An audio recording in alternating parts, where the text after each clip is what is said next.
As a child, I had a disease. I did not feel pain at all. The doctors threw up their hands, unable to help me. And I had two crazy grandmothers who went crazy by the age of 80. The first grandmother believed that this was God's grace and begged me to start healing people in order to become a saint. And the second one thought it was a sin and tried to kill me all my childhood. One evening in the kitchen, when we were alone at home with her, she swung a knife at me and hit me in the stomach. When I was operated on, they found a huge tapeworm in my intestines. After the operation, I started to feel pain, and this crazy grandmother was put in a mental hospital.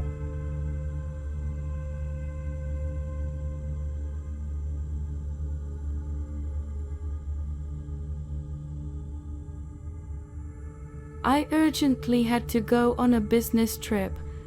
I left our daughter with my husband. When I returned 3 days later, my daughter was sitting on the couch eating soup from a saucepan with a spoon and crying, and our dead neighbor was lying on a chair in a mountain of bottles. The bastard husband locked the 5-year-old child at home with a drunken neighbor and left.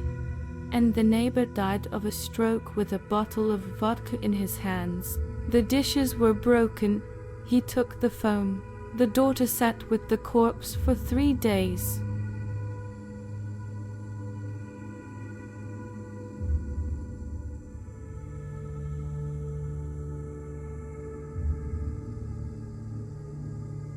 My former classmate got married. She and her husband lived with her mother. And 5 years later, she and her husband decided to kill her to take away her property. First, they tried to set a fire in the bathhouse, but they failed because neighbors noticed the fire and helped put out the building. After an unsuccessful attempt, they decided to strangle her and throw her out into the cold to freeze to death. The woman died. The man was imprisoned for 12 years, and his wife, as a pregnant woman and the mother of a young child, was given a reprieve. Then she served 4 years.